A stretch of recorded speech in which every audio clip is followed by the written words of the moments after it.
sit here for another hour or so. Give her plenty of time. See if my dad can't get anything. And then we'll probably get down and take up the trail, see if we can find this doe, so stay tuned. Alright, it's almost 10 o'clock. I think I'm gonna climb down, grab the arrow, and see what I can find for this doe. So, wish me luck. Alright, I just got down out of the stand. Walking up to the arrow right now. Shot him out of that tree up there. The arrow.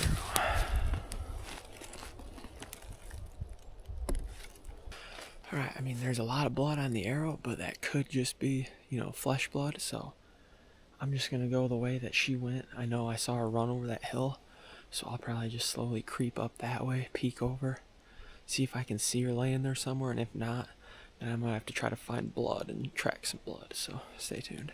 Alright, I was walking over towards where I saw that deer run, and I just ran into some blood right here, and oh man, I think I might have got lucky and hit an artery or something. Like I said, I'm certainly frustrated with that shot. I'm not proud of it. I just don't know what's going on. Let's look at this blood.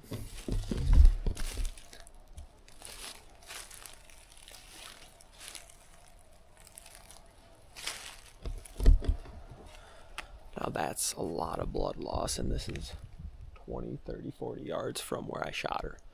So with this much blood already, I'm pretty confident she's going to be down over this hill, so stay tuned.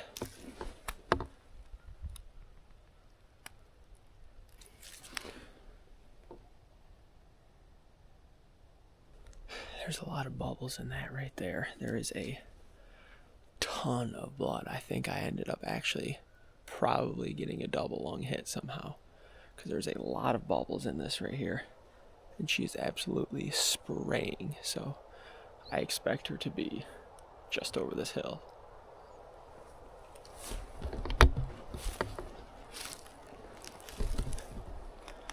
Yep, I just stood up and boom, I can see her belly laying right there. Let's go take a look.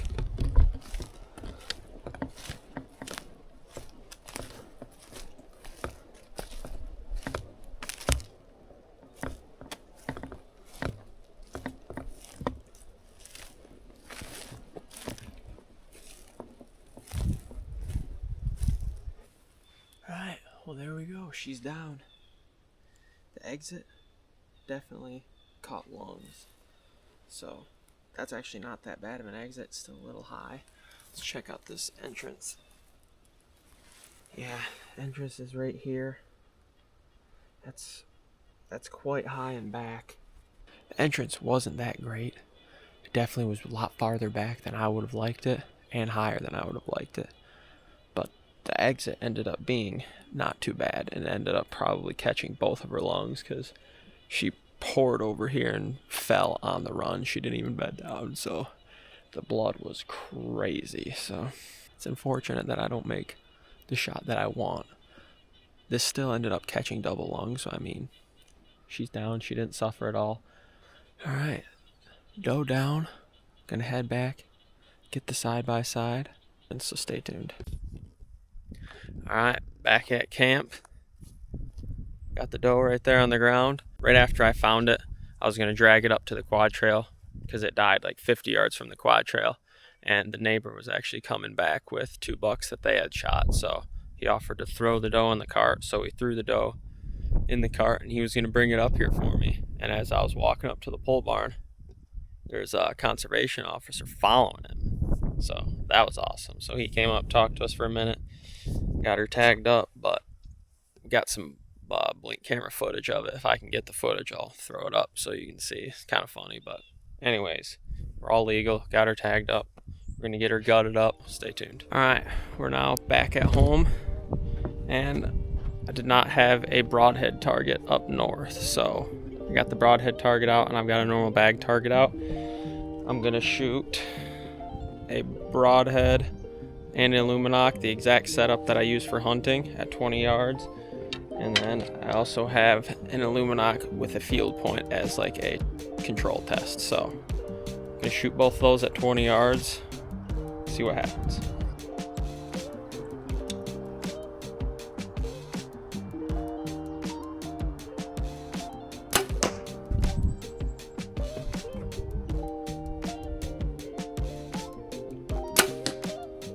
Here we got the field point. I was aiming for that dot, and as you can see, boom.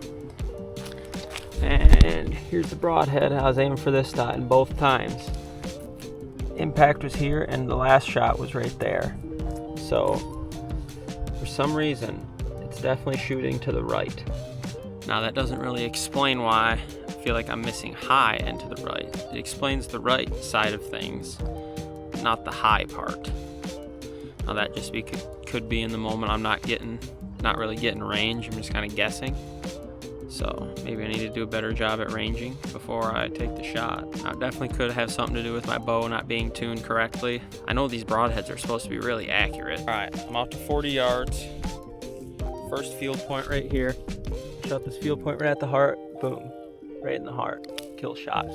And then the broadhead, that I was aiming right here. And that felt like a good, clean shot. It broke. My pin was right on this dot when it broke. And it's probably a foot high and to the right.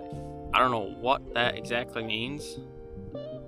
Because the field point's good. Does that mean it's the broadhead, or is there something that's not tuned right with my bow to where when I shoot the field point, it's not steering it in the front like a broadhead is? I'm gonna shoot one more group here at 40, see what happens. All right, here's the next group, aiming at that heart right there, so maybe an inch low. And then I got a fresh collar for the broadhead, just thinking maybe that had something to do with it. The blade's not locking in, but fresh collar, still misses 5-6 inches high to the right. Well, guess figured out that it's not me, at least, I don't believe. It has something to do with either the tune of my bow or maybe these broadheads, so we'll have to figure that one out. Get that resolved for next season. That'll be it for today's video. Had a good day of rifle season, opening day. Shot a nice doe, saw some bucks, went out to deer camp and hung out a little bit with some buddies, so it was a great weekend. If you made it this far in the video, make sure to like and subscribe. And thank you guys for watching. See you next time.